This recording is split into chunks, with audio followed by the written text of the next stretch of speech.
Hello दोस्तों, कैसे हो? आपका स्वागत है त्रिपाण स्टडी सेंटर में। आज जो हम करने जा रहे हैं क्लास 12 एनआईएस बोर्ड का जो है समाजशास्त्र यानी सोशोलॉजी का जो है चैप्टर नंबर 2 है उद्धव और विकास यानी समाजशास्त्र का उद्धव और विकास, जो कि काफ़ी इंपॉर्टेंट चैप्टर होने वाला है।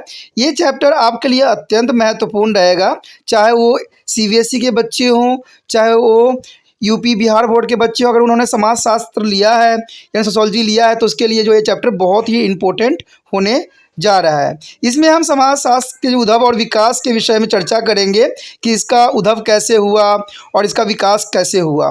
कहते हैं समाजशास्त्र बहुत ही इम्पोर्टेंट होता है सभी बच्चों के लिए, क्योंकि ये उनका जर्नल सब्जेक्ट होते हैं। दोस्तों, चैप्टर स्टार्ट करने से पहले एक बात जो मैं हमेशा कहता हूँ, जिसको आपको सोचना भी चाहिए, विचार भी करना चाहिए और अमल भी करना चाहिए, वो ये है कि जब भी वीडियो देखिए पूरा देखिए, क्योंकि अधूरा जानकारी सदैव खतरनाक होता है। साथ में एक इंपॉर्टेंट बात ये भी रहता है, अगर आप पहली बार वीडियो देख रहे हो तो लाइक शेयर सब्सक्राइब करना मत भूलना, क्योंकि दोस्तों लाइक कीजिएगा तो बनाने वाले का मनोबल बढ़ता है, सब्सक्राइब कीजिएगा तो इससे ये होता है कि जब भी मैं कोई वीडियो डालूंगा उसका नोटिफिकेशन आपको समय रहते मिल जाएगा। और देखिए, शेयर का मतलब ये होता है कि आपके थ्रू न जाने किन बच्चों को हेल्प मिल जाए, ये आप भी नहीं जानोगे, इसलिए जो है आप शेयर जरूर करो, ठीक है। व्हाट्सएप स्टेटस पे भी लगाओ। दोस्तों, एनआईएस सेंटर जो कई मानने में बहुत से बच्चों के लिए हेल्पफुल है, चाहे वो 8th क्लास हो, 9th 10th 11th 12th हो, चाहे वो एनआईएस बोर्ड के बच्चे हों, ठीक है, चाहे बीए एमए के बच्चे हो, सभी क्लासों के लिए कुछ ना कुछ जो है त्रिपाण सेंटर में उपलब्ध है। तो इसलिए आपके लिए ज़रूरी है कि आप सब्सक्राइब करके इसको चैनल को जो है सेव कर लो, नहीं तो बाद में अगर रिसर्च करोगे तो शायद आपको ये चैनल प्राप्त ना हो। तो इसलिए सोचना नहीं, विचार नहीं करना है, सब्सक्राइब करके जो है अपने पास सेव करना है। दोस्तों, ये तो बात था आपके लिए, लेकिन अब देखते हैं हमारा आज टॉपिक क्या है। आज जो हम करेंगे सेकेंड चैप्टर सोशोलॉजी का यानी समाजशास्त्र का, ये चैप्टर अत्यंत महत्वपूर्ण है, जिसमें हमारा पहला टॉपिक रहेगा पश्चिम में समाजशास्त्र का अभिभाव। दोस्तों, ये अभिभाव क्या होता है समाजशास्त्र में पश्चिम में, लेकिन यहाँ पर जो है इसका विकास और इसके बारे में जानना अत्यंत महत्वपूर्ण रहेगा। कहते हैं मनुष्य का सदैव ही अपने समाज के बारे में जानने और इसके बारे में विचार करने की प्रवृत्ति सदैव ही बनी रही है। पिछले इतिहास का अध्ययन हम करें तो हम जान पाते हैं कि समाज जो है वैज्ञानिक यानी समाज वैज्ञानिक अंतर्दृष्टि उस समय भी पाई जाती थी। हम कह सकते हैं कि यद्यपि इस विषय का जो इतिहास बहुत लंबी नहीं है, पर निश्चित इसका जो है अतीत बहुत बड़ा है। कहते हैं कुछ विद्वानों ने इस पर अपना विचारधारा दिया है, लेकिन फिर भी कह सकते हैं कि हमारा समाजशास्त्र जो है बहुत ही विस्तृत है। यदि समाजशास्त्र के उद्धव के विचार में हम करें तो सबसे पहले तो हमारा एक साइंटिस्ट का नाम आता है कौटिल्य। देखिए, ये कहते हैं साइंटिस्ट नहीं थे, लेकिन फिर भी कहते हैं समाजशास्त्र के बहुत बड़ा जो है ज्ञानी थे, क्योंकि कौटिल्य जो थे इनको चाणक्य के नाम से भी जाना जाता है। और दूसरा नाम जो आता है अरस्तु का आता है, जो राजनीतिक में पाए जाते हैं। कहते हैं समाजशास्त्र का उद्धव में जो है शुद्ध कौटिल्य का जो है अर्थशास्त्र है और अरस्तु का जो है राजनीतिक शास्त्र में अपना जो है बहुत बड़ा जो है अपना व्याख्या किया था। उदाहरण के लिए अगर अरस्तु के कथन जो है मनुष्य राजनीतिक यानी सामाजिक प्राणी है, यानी इन्होंने 7 शब्दों में कहा था अरस्तु ने कि मनुष्य जो है एक सामाजिक प्राणी है, में समाजशास्त्र एक बीज है। कुछ अन्य विद्वान के सूत्र जो है फ्रांसीसी विद्वानों की विशेषकर मेस्क्यू ने जो है लेखन में ढूंढते हैं, जिन्होंने समाजों का वर्गीकरण किया है, जिसमें सरलतम शिकारियों तथा एवं खाद्य संग्राहों के वर्ग शामिल भी किया गया है। अंततः जब भी हमें किसी प्राचीन समाज को समझना होता है तो हम प्राचीन उच्च साहित्य की मदद भी लेते हैं। इसमें जो है सबसे इम्पोर्टेंट कौटिल्य का जो है चाणक्य का जो है अर्थशास्त्र, जिसमें उन्होंने समाजशास्त्र के विषय में काफ़ी कुछ लिखा था और काफ़ी उनकी रुचि भी उन्होंने दिखाया था। कहते हैं अगर बात करें हम समाजशास्त्र का अध्ययन एक विषय के रूप में करना, 2 अलग बातें हैं, क्योंकि हम समाजशास्त्र को विषय के रूप में चर्चा करते हैं तो वो अपना एक विशेष स्थान रखता है। अपने समाज को समझने की प्रवृत्ति तो जो मानव में सदा से ही रही है, ठीक है, ये बात बहुत इंपॉर्टेंट है। देखिए, हम अपने समाज के बारे में हर कोई जानना चाहता है कि हमारा समाज क्या है और इसका क्या विस्तृत रूप है और ये क्यों जरूरी है समाज। तो ये सब आज से नहीं, पुरातन समय से जो है लोगों के अंदर बहुत जिज्ञासा रहा है। पर एक विषय के रूप में समाजशास्त्र का जो प्रभाव जो है 1789 की फ्रांसीसी क्रांति के बाद ही हुआ। यानी कहते हैं जब फ्रांस की क्रांति हुई थी उसके बाद समाजशास्त्र पे जो है लोगों ने काफ़ी जोर दिया था, साइंटिस्टों ने भी बहुत ही काफ़ी जोर दिया था। यानी कह सकते हो कि इसका जो जन्म सूत्रधार था 1789 यानी 1789 की फ्रांसीसी क्रांति के बाद ही हुआ है। फ्रांसीसी क्रांति ने समाज में ज़बरदस्त सामाजिक राजनीतिक परिवर्तन ला दिए थे, जो बाद में पारिवारिक जीवन और जो है दूसरे जो है सामाजिक संबंधों में विघटन के कारण भी बने। तो ये बहुत इंपॉर्टेंट थी जो फ्रांस क्रांति हुई थी। इसमें समाजशास्त्र का जो है एक नींव रख दी थी, जहाँ पर लोगों ने अपने समाज के बारे में भी जानना, समझना और उसका जो है ज्ञान प्राप्त करने के लिए तत्कालीन काफ़ी जो है जिज्ञासा विभिन्न हो गए। यदि बात करें इस जो है पृष्ठभूमि में कुछ तत्कालीन सामाजिक चिंतकों का जो है सरोकार अपने समाज का नव निर्माण में हुआ था, उसमें से एक चिंतक थे क्लाडो हेनरी डे स्टोन साइमन। उन्होंने कहा भी था कि समाज में परिवर्तन लाने के लिए पहले हमें इसके जो है सभी पहलुओं का अध्ययन करना चाहिए, क्योंकि जब तक आप सभी पहलुओं को समाज में रह के अध्ययन नहीं कीजिएगा तब तक आप समाज के विषय में नहीं जान पाइएगा, ताकि हम समाजों को जो है समस्याओं को मूल जो है सब बातों को हम समझ सके कि समाज में जो है मूल समस्याएं क्या है। सबसे बड़ी बात ये होती है समाज के लिए। कहते हैं चिंतन इसी कम को हम सेंट साइमन के शिष्य अगस्त काम्टे, जिन्होंने 1798 से जो है 1857 में आगे बढ़ाया, जिन्होंने समाज विज्ञान का पिता भी माना जाता है, या कि कह सकते हो कि सोशोलॉजी का जो है पिता अगस्त काम्टे को ही माना जाता है, क्योंकि इन्होंने समाज शास्त्र के विषय में बहुत चिंतन किया और बहुत सी ऐसी बातें बताई जो पहले किसी को पता नहीं था। कहते हैं समाज हर जगह, हर क्षेत्र में, हर जगह पाया जाता है, चाहे वो जीव जंतु क्यों ना हो, उनमें भी एक समाज पाया जाता है। तो अगस्त काम्टे ने हर एक पहलू को जो है समाज विज्ञान को के विषय में बताया, इसलिए इनको जो है समाजशास्त्र का जो है पिता भी कहा जाता है। काम्टे ने तर्क रखा कि जो विधियां हम भौतिक अध्ययन में इस्तेमाल करते हैं वही समाज के अध्ययन में भी उपयोग की जानी चाहिए। इस तरह से अध्ययन को समाज के उद्भव के नियम प्रकाश में आएंगे और समाज के कार्य करने के जो है नियमों का भी ज्ञान हमें प्राप्त होगा कि समाज में कौन से रूल रेगुलेशन जो है जीवन यापन होती है। एक बार यह ज्ञान उपलब्ध हो जाए तो हम जो है वैज्ञानिक आधार पर समाज का निर्माण कर सकेंगे, क्योंकि जब तक आपको समाज का जो है हर एक पहलू जो है नॉलेज नहीं रहेगा, आप जो बड़े क्लास में भी रहोगे तो आप उसका जो है सही व्याख्या नहीं कर पाओगे। देखिए समाजशास्त्र एक ऐसा विषय है जो सभी बच्चों का मन पसंद रहा है, क्योंकि समाजशास्त्र जो है हमारे समाज के रिलेटेड है, इसलिए मैक्सिमम बच्चे जो होते हैं, चाहे वो बीए करना हो चाहे एमए, वो जो है सोशोलॉजी में ही करना पसंद करते हैं और इनके लिए आसान भी ये रहता है। इस प्रकार सामाजिक जो है पुनर्रचना का जो है कार्यक्रम समाज संबंध वैज्ञानिक समझा का अनुकरण करेगा। आगे के पृष्ठों में हम प्राचीन एवं आधुनिक समाजशास्त्री चिंतकों के विचारों पर चर्चा करेंगे और उन्होंने क्या विचार दिया था उसके विषय में भी हम चर्चा यहाँ करेंगे। सबसे पहली बात अगर आता है अगस्त काम्टे, जो कि सोशोलॉजी के पिता कहलाते हैं, उन्होंने समाजशास्त्र को इसका नाम दिया और मानव समाज के विकास के 3 चरणों को उन्होंने पहचान किया जो हमारे समक्ष रहेगा। कहते हैं धर्म विचार परख। सबसे पहले उनका जो था, इनके 3 चरणों में से पहला चरण यही था मानव समाज के कि धर्म विज्ञान परख, यानी पहले चरण में विभिन्न प्रकरणों की व्याख्या का आधार धर्म तथा इस चरण को धर्म विज्ञान परख कहा गया। यानी पहला जो था दोस्तों धर्म विज्ञान परख। दूसरी बात करें इसमें जो मानव जो है शास्त्र में तो है अभौतिक। देखिए अभौतिक का भी अपना एक स्थान है। अभौतिक का मतलब होता है जो इंसानों ने स्वयं निर्मित किया है, यानी इसका प्रवर्तित चरण जो है अभौतिकीय था, जिसमें सभी व्याख्याएं दार्शनिक थी, यानी सभी बातों को यहाँ का जो है मेन बताई गई थी। अगर हम प्रत्यक्षवाद की बात करें जो कि तीसरी पॉइंट रहेगा, तो मानवीय चिंतन के विकास का जो है अंतिम चरण प्रत्यक्षवाद था, जिसमें प्रकरणों की व्याख्या सामाजिक जगत के प्रति वैज्ञानिक दृष्टिकोण से ही की जाती है। यानी देखिए समाजशास्त्र है, इसको हिंदी में हम समाजशास्त्र कहते हैं, लेकिन इसको अगर हम देखा जाए तो इसको हम सोशोलॉजी कहते हैं। लॉजी का मतलब यही होता है कि इसमें साइंस की भी बात हो रही है, तभी इसमें लॉजी लग जाएगा, क्योंकि हम इसमें यहाँ पढ़ेंगे अभी जानेंगे भी कि समाजशास्त्र को जो है विज्ञान कहना कहाँ तक उचित है, तब हमें समझ में आएगा कि विज्ञान दृष्टिकोण से कैसे की गई थी।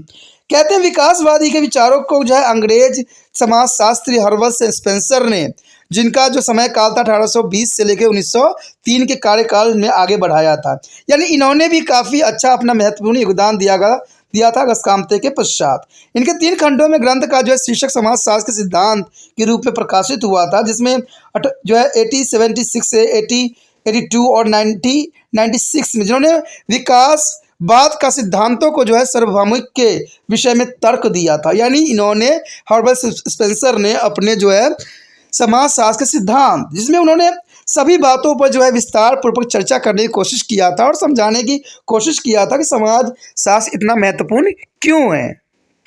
इसमें बात करें स्पेंसर को पूरा विश्वास था कि समाज भी उसी प्रकार विकसित होता है जैसे जीव प्रजातियाँ, जैसे जैसे पीढ़ियाँ गुजरती है समाज का सर्वाधिक योग्य एवं बुद्धिमान यानी सदस्य बचे रहते हैं। जो कि कहते हैं मेडलिफ्सन ने भी यही बात बताई भी थी, उनके जो एक्सपेरिमेंट थे कि जैसे जैसे जो है समाज आगे बढ़ते जाएगा वैसे वैसे वो विकास के चरणों को जो है पकड़ता जाएगा। लेकिन कहते हैं कभी कभी समाज इतना विकास कर लेगा जहाँ पर जो है उसकी प्रगति खत्म हो जाएगी, यानी वो विनाश के कगार पे आ जाएगा। तो इसमें कोई दो राय नहीं है और सच्चाई भी है कि मानव जब अपने चरम सीमा पे पहुंच जाता है तो उसका जो है विनाश सुनिश्चित हो जाती है। ये बात सिर्फ स्पेंसर ने एक विषय पे नहीं कहा था, उन्होंने हर एक जीव और प्रजातियों के ऊपर इस बात को उन्होंने रखा था, जो कि सर्वदा उचित भी था। ठीक है, जबकि हम योग्य समाप्त हो जाते हैं, यानी जो अयोग्य व्यक्ति होते हैं वो समाप्त हो जाते हैं, जैसे कि मैंने अभी चर्चा भी बताया भी आपको। इस प्रकार समय बीतने पर समाज अत्यधिक जो है विशिष्ट और स्पष्ट होते चले जाते हैं। जैसे कि आपको पता है कोई भी अगर कहते हैं अगर घर का निर्माण होता है तो धीरे धीरे हमें पता लग जाता है कि कौन चीज़ कहाँ व्यवस्थित होगा और किस इसका रूप कैसा बनेगा। तो समाज साथ जैसे जैसे कहते हैं इंसानों की तरक्की होता जाएगा, इंसान अपने आप को आगे बढ़ाता जाएगा, वैसे वैसे समाज में जो है विकास की पद्धति आगे बढ़ता जाएगा।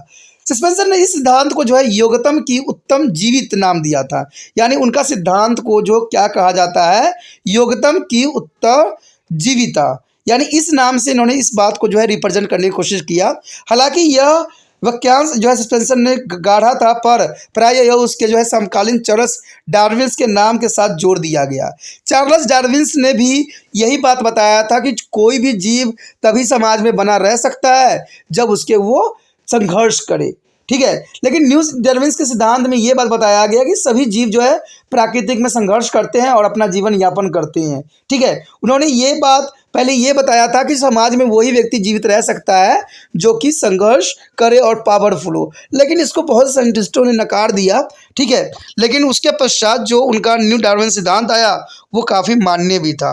उन्होंने बाद में यह सुलझाया भी कि जीवित प्राणी समय के साथ विकसित होते चले जाते हैं ताकि वो अपने वातावरण की स्थिति में जीवित बने रह सके। तो इसमें बहुत इंपॉर्टेंट बात बताया कि सभी जीव जो है अपने आसपास जो है स्थिति के अनुसार अपने आप को ढाल लेते हैं और उसी प्रकार वो जीवित रहने के लिए अग्रसर रहते हैं। इन दोनों विचारों में समानताओं के कारण स्पेंसर का समाजों के विकास का जो है विचार सामाजिक जो है डार्विनिज्म के नाम से भी प्रसिद्ध हुआ, यानी ये सिद्धांत जो था डार्विनिज्म की नाम से भी काफ़ी विख्यात हुआ। अमेरिका में अगस्त काम्टे एवं हर्बर्ट स्पेंसर के समाज विज्ञान का सर्वोच्च प्रतिनिधि यानी लेस्टर वॉर्ड ने किया था। ये लेस्टर वॉर्ड ने काफ़ी इंपॉर्टेंट इनको दिया था। उन्होंने सैद्धांतिक एवं व्यवहारिक समाजशास्त्र के अंतर भी किया था और तर्क दिया था कि विज्ञानी प्रक्रियाओं को सामाजिक उत्कर्ष संभव होना चाहिए, और जो कि बहुत काफ़ी इंपॉर्टेंट बात भी थी।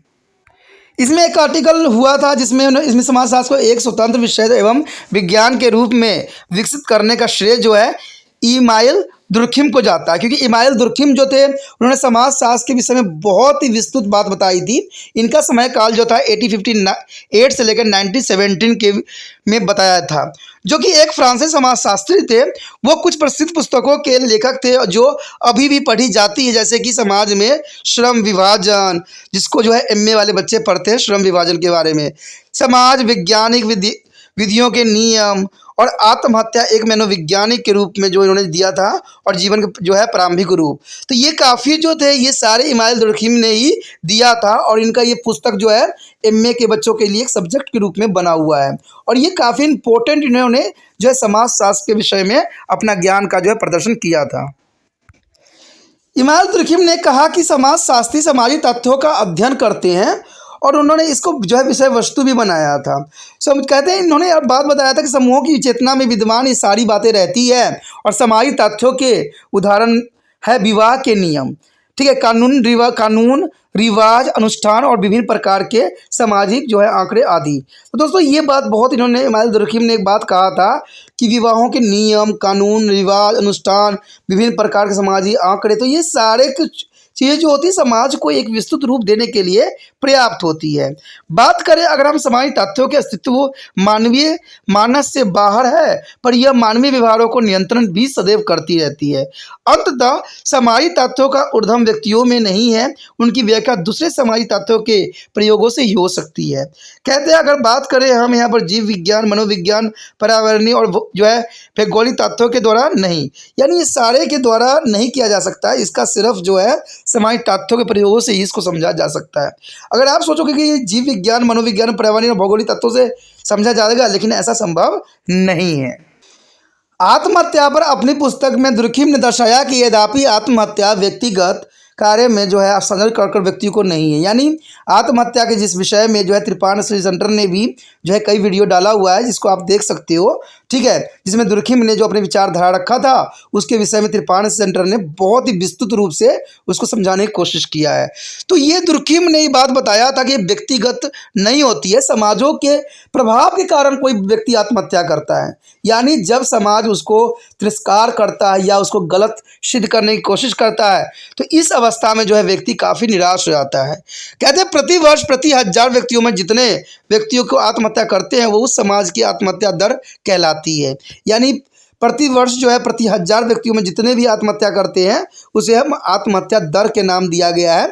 कहते हैं आत्महत्या के दर एक सामाजिक तथ्य है, कोई एकल आत्महत्या का मामला नहीं होता है। समय के साथ होने वाले आत्महत्या दर में परिवर्तन समाज में आए परिवर्तन का द्योतक होता है। कहते हैं आज हमारे समाज में बहुत सी परिवर्तन देखने को मिल रहा है। आज व्यक्ति काफ़ी गुस्से में रहता है, व्यक्ति को देखा जाए तो आज लालच, मोह, माया में फंसता ही चला जा रहा है, और कहते हैं कि उनकी इच्छा एक पूरी नहीं होती कि दूसरी इच्छा जो है सर उठा लेती है, जिसकी वजह से जो है अगर नहीं पूरा होता है तो वो गलत कदमों का ही सदैव ही अनुसरण करते हैं, जो कि सही नहीं है। समय के साथ होने वाले सब परिवर्तन जो है बहुत काफ़ी बदलाव ला दिया है। अंततः एक पर्वतीय सामाजिक तथ्य किसी दूसरे सामाजिक तथ्य की व्याख्या भी करता है। दुर्खिम ने दर्शाया कि इन तथ्यों में समाज शास्त्रीय व्याख्याओं की अपनी एक स्वयंता है जो अन्य समाज विज्ञान संबंधी विषय की व्याख्याओं से अलग है। दुर्खिम का सामाजिक जो है विज्ञान पर जो है ज़बरदस्त प्रभाव पड़ा, यानी इन्होंने काफ़ी जो है ये जो सामाजिक विज्ञान है उसके ऊपर उन्होंने काफ़ी असर छोड़ा, जो कि बहुत ही काफ़ी इम्पोर्टेंट टॉपिक बनाया उन्होंने। कहते हैं अगर हम जर्मनी के सर्वाधिक प्रभावशाली कार्य में मैक्स वेबर की बात करें, जो कि बहुत बड़ा सोशोलॉजिस्ट थे मैक्स वेबर, वो काफ़ी फिलोसफर थे इस विषय के लिए, जिनका काल जो था 1864 से 1920 के मध्य माना गया है। वह अपने ग्रंथों में समाजशास्त्र के मूल्य अवधारणाएं, सामान्य आर्थिक इतिहास और प्रोस्टेट जो है नीति शास्त्र के जो है विषय में भावना अपना प्रकट किया था, और सामाजिक एवं आर्थिक संगठनों का सिद्धांत के लिए भी काफ़ी दुर्खिम की तुलना में वेबर कहा है कि समाजशास्त्री यानी समाजशास्त्री जो है सामाजिक क्रियाओं का अध्ययन करते हैं, जो कि एक ऐसा कार्य है जिसे व्यक्ति अर्थपूर्ण समझता है। लेकिन इन्होंने साफ शब्दों में मैक्स वेबर ने इस बात को जो है खुलासा किया और बताने की कोशिश किया। कहते हैं समाजशास्त्र का कार्य क्रियाओं के व्यक्ति परक अर्थ को समझना है। वेबर ने विशेषकर उन कारकों का अध्ययन करना चाहते थे जिन्होंने पश्चिमी यूरोप में पूंजीवादी का जो है काफ़ी उनका प्रभाव डाला था।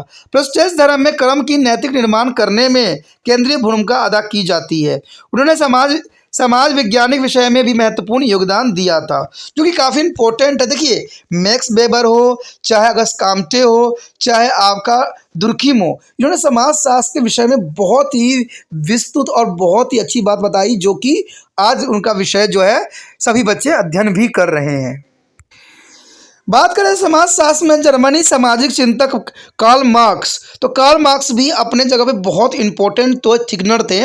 उनका समय अवधि जो थी 1818 से लेके 1883 के बीच में माना जाता है, वो काफ़ी उनका प्रभाव देखने को मिला। वास्तव में वेबर के समाज विज्ञान का बहुत सा भाग जो है मार्क्स के विचारों के प्रतिक्रिया था, यानी उन्होंने उसी के बातों को वेबर ने उठाया था, कार्ल मार्क्स के विचारों को। कार्ल मार्क्स ने तर्क दिया कि प्रत्येक समाज जो दास्ता से शुरुआत करता है और दो वर्गों में बढ़ जाता है। एक वर्ग उनका जो भूमि साधनों एवं जब प्रौद्योगिकी के मालिक होते हैं, और दूसरी उनका जिनके पास अपने श्रम के अतिरिक्त बाजार में बेचने के लिए कुछ भी नहीं होता है। व्यक्तियों के व्यवहार, प्रेरणा और विचारों को समझने के लिए वर्ग एक जो है प्रासंगिक तत्व है। मार्क्स ने जो है मानव व्यवहार के निर्धारीकरण में ऐतिहासिक कारकों की भूमिका पर काफ़ी बल दिया था। मार्क्स का विश्वास था कि संघर्ष सामाजिक परिवर्तन का से प्रवर्तक है, इसलिए उन्होंने संघर्ष को जो है उसी प्रकार केंद्रीय महत्ता को माना है जिस प्रकार काम्टे जैसे प्रत्यक्षवादियों ने भी अपना व्यवस्था की भूमिका को माना था। तो ये काफ़ी इम्पोर्टेंट है क्योंकि प्रत्यक्षवादियों जो व्यवस्थाओं की भूमिका भी अपने जगह पर विशेष स्थान रखती है। यदि बात हम करें कि समाज विज्ञान के फ्रांस जो है कस्टर दुर्खिम और जर्मनी मार्क्स वेबर और इंग्लैंड के स्पेंसर में विकास का विवरण भी दिया। इस विद्वानों की जो है योगदान का जो दुनिया भर के समाजशास्त्र पर काफ़ी प्रभाव पड़ा। बाद में जो है 1929 से 30 के आसपास G.S. मीड और तालकोट पर्सन वी राइट मिल्स का जो है अमेरिका और विश्व के शेष भागों को समाजशास्त्र में बहुत काफ़ी प्रभाव देखने को मिला। कहते हैं इन्होंने कार्य कर गए उसको जो है लोगों ने काफ़ी सराहना भी किया और उसको आगे भी बढ़ाया। 19वीं शताब्दी और 20वीं शताब्दी के शुरू में धीरे धीरे पश्चिम के विश्वविद्यालयों में समाजशास्त्र जो है ये विभाग शुरू हुए। उनके अमेरिका में जो है पहला समाजशास्त्र विभाग यानी 1892 में जो है शिकागो विश्वविद्यालय में खुला गया और कनाडा के मैकगिल्स विश्वविद्यालय में पहला समाजशास्त्र विभाग यानी 1922 में अस्तित्व में आया। अमेरिका में हार्वर्ड विश्वविद्यालय में 1930 में जो है कैलिफोर्निया के बर्कले विश्वविद्यालय में 1950 में प्रिंसटन विश्वविद्यालय में 1960 में समाजशास्त्र विभाग खोले गए और येल तथा कोलंबिया विश्वविद्यालयों में इनके भी बाद यद्यपि ब्रिटेन के बहुत से महान समाज विज्ञानियों ने जो विषयों को विकास में योगदान किया। यहाँ के विश्वविद्यालय में समाजशास्त्र विभाग बहुत बाद में खुले, यानी कहा जा सकता है कि इंडिया में समाजशास्त्र का जो उद्भव हुआ 19वीं शताब्दी में ही देखने को मिला। लेकिन समाजशास्त्र कहते हैं पहले भी कई जगहों पे थी। देखिए ये मैं नहीं कह रहा हूँ कि समाज हमारे जो है इंडिया में नहीं थी, समाज थी, लेकिन उनको किसी ने इसको लिखित रूप नहीं दिया था कि समाज का कैसा रूप होना चाहिए। लेकिन ये जो विदेशी थिंकर्स थे उन्होंने काफ़ी अच्छी बात उन पे बताई और उस बात को जो है उन्होंने रिप्रेजेंट भी किया। कहते हैं ये सभी बात इम्पोर्टेंट रखता है, यहाँ तक कि लंदन स्कूल ऑफ इकोनॉमिक्स में ये 1960 में शुरू किया गया। तो ये धीरे धीरे जो है विदेशों में समाजशास्त्र ने अपना काफ़ी विकास करने में अपना बहुत बड़ा महत्वपूर्ण योगदान दिया। यदि अगला पॉइंट की बात करें तो कहते हैं भारत में समाजशास्त्र का विकास। अब देखिए ये तो हमने देखा कि विदेशों में बड़े बड़े थिंकर्स थे, उन्होंने कैसे समाजशास्त्र को आगे बढ़ाया, लेकिन भारत में इसका विकास चरण कब हुआ ये जानना आपके लिए बहुत रोचक रहेगा, क्योंकि भारत में समाजशास्त्र के विकास के 3 कालखंडों में बांटा जा सकता है। पहला कालखंड जो था 1769 से 90 सेंचुरी तक का था और इस कालखंड में समाजशास्त्र की नींव पड़ी। कहते हैं 1901 से लेकर 1950 के दूसरे कालखंड में समाज विज्ञान एक जो है विश्वविद्यालय विषय एक व्यवसाय बन गया। और कहते हैं स्वतंत्रता प्राप्ति के बाद शुरू हुए दूसरे कालखंड में सुयोजित विकास के कार्यक्रमों विदेशी विशेषज्ञों के साथ भारतीय समाज विज्ञानियों ने बढ़ते विचार विमर्श शोध के लिए धन की उपलब्धता और शोध एवं प्रकाशनों की व्यवस्था में काफ़ी तेजी ला दी। यानी कहते हैं जब भारत आज़ाद हुआ उसके बाद समाजशास्त्र का भी काफ़ी भारत में विकास देखने को मिलता है। यदि बात करें भारत में समाजशास्त्र की आधारशिला का तो इसमें कहा जा सकता है कि भारत में अपना शासन चलाते समय ब्रिटिश अधिकारियों ने यह अनुभव किया कि सुपूर्वक प्रशासन चलाने के लिए यह आवश्यक है कि भारतीय समाज एवं संस्कृति का ज्ञान प्राप्त किया जाए। देखिए ये बात बहुत इंपॉर्टेंट था कि किसी पे भी अगर राज करना है, जब तक हम उनके सामाजिक और जो है संस्कृति विषय के विषय में हमें नॉलेज नहीं रहेगा तो हम उनको नहीं समझ पाएंगे। समृद्धि परिवार और उनके रीति रिवाजों के विषय में भी सूचना प्राप्त करने की आवश्यकता थी, क्योंकि राजस्व संग्रह के लिए उनको इस्तेमाल किया जाना था। यह विचार किया गया कि यदि स्थानीय समाजों पर उनके कानूनों और रीति रिवाजों के अनुसार प्रशासन लागू किया जाए तो शांति और सद्भाव बना रहेगा। अंततः उनके कानून और रीति रिवाजों के सब जो है सावधानी पूर्वक विस्तार से रिकॉर्ड करने की आवश्यकता थी। इसे भारत में समाजशास्त्र की शुरुआत को काफ़ी प्रोत्साहन मिला, जो कि बहुत ज़रूरी था। कहते हैं 1774 इसमें विलियम्स जेम्स ने जो है Royal Athletics Society of Bengal का स्थापना किया, जिसका उद्देश्य था भारत की संस्कृति और लोगों का अध्ययन करना, क्योंकि ये अध्ययन उनके लिए बहुत ही इम्पोर्टेंट था, जिससे वो समाज की जो है भारतीय समाज के विषय में जान सके। उसके बाद देखा जाए तो इस दिशा में प्रथम प्रयास जो था बंगाल और बिहार के तत्कालीन गवर्नर वेलतन के जो है पर्यवेक्षण में जो है 1769 में किया गया, और फ्रांसीसी बुचन ने जो है 1807 में यानी 1807 में बंगाल के लोगों का सर्वेक्षण किया। 1816 में एवोल डोवल्स नामक मैसूर स्थित फ्रांसीसी मिशनरी ने हिंदू चलन चाल चलन और रीति रिवाज एवं अनुष्ठान नामक पद्धति का जो पुस्तक भी लिखी, जिन्होंने उन्होंने जाति प्रथा के विषय में भी काफ़ी चर्चा किया एवं जातियों के बीच अनुक्रियाओं का भी वर्णन काफ़ी किया। कहते हैं 1820 में वॉल्सन ने हेल्मिस्टन एक रजिस्टर प्रकाशित किया, जो हिंदुस्तान एवं संघित देशों के भौगोलिक सांख्यिकी एवं ऐतिहासिक विवरण, जिसमें भारत की जनसंख्या का अनुमान लगाने की कोशिश की गई थी। तो इससे काफ़ी जो है इसमें भारत में विकास करने में जो है समाजशास्त्र ने काफ़ी योगदान इन्हीं व्यक्तियों को जाता है। चाहे वो गवर्नर वेलेस थे, उन्होंने भी काफ़ी अच्छा योगदान दिया था। कहते हैं इन कारणों ने 19वीं शताब्दी के उत्तरार्ध में हुए कुछ अधिक क्रमबद्ध अध्ययनों के लिए आधार भूमि तैयार किया गया, और ब्रिटिश सरकार ने जो है इसमें काफ़ी पहली अखिल भारतीय जनगणना आयोजन भी किया। जनगणना की आवश्यकता इसलिए अनुभव की गई क्योंकि अकाल राहत सफाई का प्रबंधन सही तरह से हो सके और महामारी पर नियंत्रण जैसे कई उद्देश्य के लिए सूचनाओं की आवश्यकता थी। इसके अतिरिक्त आवश्यकता इसलिए भी थी कि इससे पहले लोग सामाजिक एवं संस्कृति परिवर्तन के कारण विलुप्त हो जाए, उनके जीवन के विषय में विस्तार से ज्ञान प्राप्त कर लिया जाए। कहते हैं औपनिवेशिक अधिकार जैसे कि विल्सन, रीजन्स, बेंस, बैटलस जो है धारस्टान और माले हेस्टन आदि के प्रयोगों के कारण जनगणना जनसंख्या, समाज और संस्कृति के जीवन संबंधी आंकड़े प्राप्त करने का जो है अमूल्य साधन बन गए। ब्रिटिश प्रशासन प्राचीन भारतीय समाजों को भी समझना चाहती थी, क्योंकि ऐसे बहुत से विचार जिनके अनुसार लोग जीवन व्यतीत करते थे इसमें सम्मिलित थे। आरंभिक काल में ही धार्मिक परंपराओं, रीति रिवाजों और कानून जुड़े जो है मुकदमे का जो है निर्णय जो है करण में न्यायाधीशों की सहायता करने के लिए संस्कृति एवं अरबी के विद्वानों की नियुक्ति की जाती थी। कहते हैं 1776 में ब्रिटिश न्यायाधीश की सहायता के लिए हिंदू कानून पर अंग्रेजियों ने एक पुस्तक जो है संस्कृति विद्वानों की सहायता के लिए लिखवाई गई। Royal Athletics Society of Bengal के स्थापक अध्यक्ष विलियम जेम्स की संस्कृति में विशेष जो है अभिरुचि थी। उनकी पत्रिका Journal of Asiatic Society of Bengal जो 1784 की एक मुख्य प्रवृत्ति संस्कृति और अरबी साहित्य के अध्ययन पर आधारित जो है लेख प्रकाशित करना था। कहते हैं 19वीं शताब्दी में जर्मनी विद्वान मैक्स मुलर ने कई प्राचीन भारतीय ग्रंथों का जर्मन भाषा में भी अनुवाद किया, जिनकी फिर अंग्रेजियों में अनुवाद किया गया, जो कि काफ़ी इम्पोर्टेंट था यहाँ पे। कहते हैं बाद में 19वीं सदी के आखिरी दशक में लिखने वाले कई जो है विद्वानों ने लेखकों के लाभ उठाया। उदाहरण के लिए हेनरी मैन ने अपनी दोनों पुस्तकें जो है प्राप्त कानून जो 1861 में एक पुण्य एवं पश्चिम में ग्राह्य समाज यानी 1871 में और भारत के बारे में लिखी गई पुस्तक का संदर्भ भी दिया था। उन्होंने भारत का दौरा भी किया और कार्ल मार्क्स एवं मैक्स वेबर जिनके ग्रंथ जैसे कि अपने पहले अध्ययन कर दिया होगा।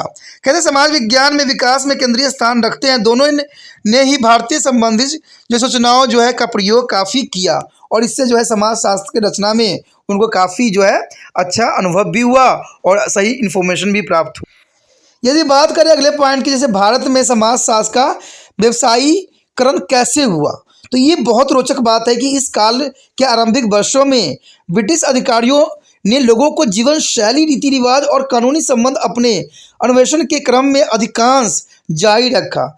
जैसे कुक, शेरिंग, थॉर्सन, रसल, हीरालाल एवं सन आदि विद्वानों के जो है पर्यवेक्षण में वर्गों एवं जातियों पर कई ग्रंथों का कई भाग तैयार किए गए। हर भाग में इन समाज, इनकी जनसंख्या एवं विस्तार के विषय में जो है संक्षिप्त विवरण होता था। इसमें से कुछ भागों में जो है जातियों के वर्गों के रूपांतरण की संभावना की ओर इशारा भी किया गया था। सर हर्बर्ट जिलस ने अपनी पुस्तक पीपल ऑफ इंडिया जो है पीपल्स ऑफ इंडिया में जो है 1816 में पहली बार जाति व सत्य पर जो है ध्यान दिया और जाति के विषय में उन्होंने विस्तार पूर्वक जो है बातें समाज के सामने रखी।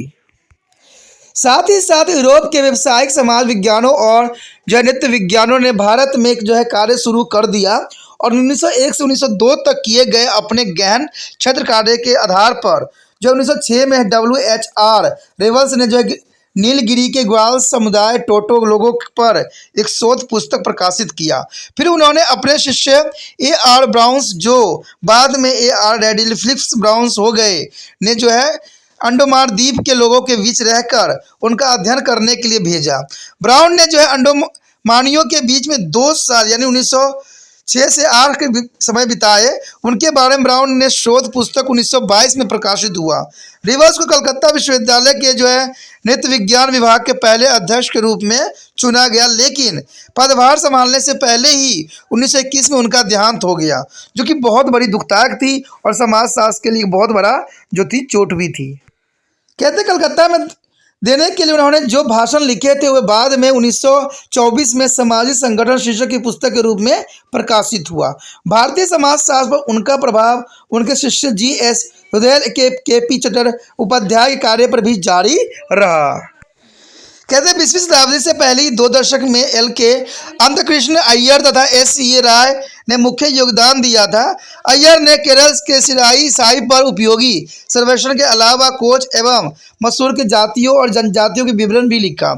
SC राय ने पेश को जो यकीन थे कि वो एरोब्स और मुंडा एवं बिहार आदि जाति भारतीय जनजातियों का जो है अध्ययन कर सकेंगे। उन्होंने काफ़ी जो है विस्तार पूर्वक बताया भी था। कहते इसमें एक फैक्ट था कि जो कहते हैं मुंबई में 1919 में समाजशास्त्र का एक पुण्य विभाग अस्तित्व में आया और कलकत्ता में 1921 में जो है नृविज्ञान विभाग स्थापित किया गया, जो कि बहुत काफ़ी इंपॉर्टेंट बात था यहाँ पर। कहते हैं इस दौरान भारतीय विश्वविद्यालय में समाजशास्त्र एवं जो है समाज नृत्य विज्ञान को अकादमीय विषय के रूप में शुरू करने के कदम उठाए गए और 1914 में जो है मुंबई विश्वविद्यालय में पूर्व स्नातक सत्र पर जो है समाजशास्त्र का जो है अध्यापन भी शुरू किया गया। मुंबई विश्वविद्यालय में समाजशास्त्र का पुण्य विभाग 1919 में शुरू हुआ और मैसूर विश्वविद्यालय में समाजशास्त्र 1917 में शुरू किया गया। उसी वर्ष SC राय ने समाजशास्त्र एवं नृविज्ञान को प्रथम पत्रिका मैन इन इंडिया यानी भारत के लोग स्थापित किया। मुंबई को समाजशास्त्र विभाग ने GS गोयल के नेतृत्व में उन्नति की, जो भारत के विभिन्न भागों से आने वाले अपने प्रत्येक विद्यार्थियों को सलाह देते थे कि वह अपने क्षेत्र विषय में ही क्षेत्र कार्य करे और वह उन्हें प्रत्येक कार्य पर जो व्यक्तिगत रूप से निरीक्षण भी करते थे, जो कि बहुत काफ़ी इम्पोर्टेंट थी। इस प्रकार जो था घुलेर ने भारतीय समुदाय पर जो है विशाल साहित्य खड़ा करने में सफलता प्राप्त कर ली। 1951 में उन्होंने इंडियन सोशियोलॉजिकल सोसाइटी की जो है स्थापना किया और सोशियोलॉजिकल बुलेटिन नाम से इसकी पत्रिका भी शुरू किया। कहते हैं इस दौरान लखनऊ भी समाजशास्त्र एवं नृविज्ञान के एक महत्वपूर्ण केंद्र के रूप में उभरा। 1921 में राधा जो है कमल मुखर्जी के नेतृत्व में अर्थशास्त्र एवं समाजशास्त्र का एक संयुक्त विभाग शुरू किया गया। 1 साल बाद DP मुखर्जी ने विभागों में आए और 1928 में DN जो है मदार को जो है आदिम समाजशास्त्र पढ़ने के लिए नियुक्त भी किया गया। इस 3 विद्वानों के कारण जो है लखनऊ समाजशास्त्र एवं नृविज्ञान में अध्ययन एवं शोध को एक प्रमुख केंद्र के रूप में उभारा। यद्यपि समाजशास्त्र का एक स्वतंत्र विभाग 1951 में अस्तित्व में आया, जो बाद में समाजशास्त्र और समाज कार्य का संयुक्त विभाग बन गया। कहते हैं इस काल में भारतीय एवं विदेशी मूल के विद्वानों ने भारतीय समाज के विषय में कई महत्वपूर्ण ग्रंथ प्रस्तुत किए। इसमें SC राय के जो है अतिरिक्त जो H हेस्टन एवं JC मिल्स में जो नागा हिस्स की जनजातियों के विषय में विस्तृत अध्ययन प्रस्तुत किया। वेयस एल्वियस और क्रिस्टोफ वर्न मिलियर हैंडोफोर्ड ने अपने अध्ययन को सिलसिले में कई वर्ष भारतीय जनजातियों के साथ बिताए और उनके विषय में शोध जो है पुस्तकाएँ लिखी, यानी कई जो है शोध पुस्तकाएँ लिखी गई, जो कि उनका विशेष महत्व बताता है। इसमें जो है एल्वियस ने कुछ ऐसे तौर तरीके भी सुलझाए जिनसे इस वन्य जातियों की स्थिति में सुधार लाया जा सकता था। डी.एस. मजुमदार ने अपनी कार्य क्षेत्र उत्तरी एवं पश्चिमी भारत में किया और कई प्रतिष्ठान ग्रंथों की रचना भी की गई और 1947 में उन्होंने द ईस्टर्न एंथ्रोपोलिस्ट नाम की एक पत्रिका को भी स्थापित किया। कहते हैं एन.के. बोस इस काल के एक और महत्वपूर्ण विद्वान थे और वे जनजातियों में होने वाले परिवर्तन पर किए गए अपने कार्य के प्रसिद्ध हुए। इस कालखंड के अतिरिक्त दशक में जो है कोगड़ों पर किए गए एम.एन. श्रीनिवासन के कार्य को भी रखा जाएगा। तो पहली बार 1942 में मैरिजल एंड फॉर्मेंस इस मशहूर शीर्षकों को प्रकाशित करने में सफल भी हुए। यदि बात यहाँ करें भारत में स्वतंत्रता के बाद समाजशास्त्र का विकास, देखिए हम क्योंकि सिलेबस हमारा विकास के ऊपर है तो ये जानना आपके लिए अत्यंत महत्वपूर्ण है कि भारत में स्वतंत्रता के बाद समाजशास्त्र का विकास किस रूप में हुआ, क्योंकि आप समाजशास्त्र के विद्यार्थी हो और ये सब जानना आपके लिए अत्यंत महत्वपूर्ण रहता है। कहते हैं भारतीय समाजशास्त्र जो है स्वतंत्रता के बाद भारतीय समाजशास्त्र एक जो है नृविज्ञान संस्कृति राज्य अमेरिका के अपने समकक्षों को संपर्क में आए, यानी अमेरिका से उस समय संपर्क में आ गए थे। इनमें से पूर्व उनके जो है काम दिमियो संपर्क मुख्यतः ब्रिटिश विद्वानों के साथ थे, क्योंकि ब्रिटिश का ही राज्य था इसलिए ब्रिटिश से ही काफ़ी संपर्क साधा गया था। भारतीय एवं अमेरिकी समाज विज्ञानकों को कई सहयोगी जो है प्रकल्प शुरू हुआ, प्रकाशनों एवं शोध में वृद्धि हुई और समाजशास्त्र एवं सामाजिक विज्ञान विश्वविद्यालय में पढ़ाए जाने वाले विषय बन गए। उनके अधिकांश विभाग खुले, अंततः अध्यापन एवं शोध के नए पद निर्माण हुए। दूसरे शब्दों में कहें तो समाजशास्त्र एवं समाज विज्ञान लोकप्रियता में तेजी से काफ़ी वृद्धि होने लग गई भारत में, क्योंकि स्वतंत्रता के बाद जो है समाज के विषय में जानना हर एक व्यक्ति का जो है प्राथमिकता बन गई।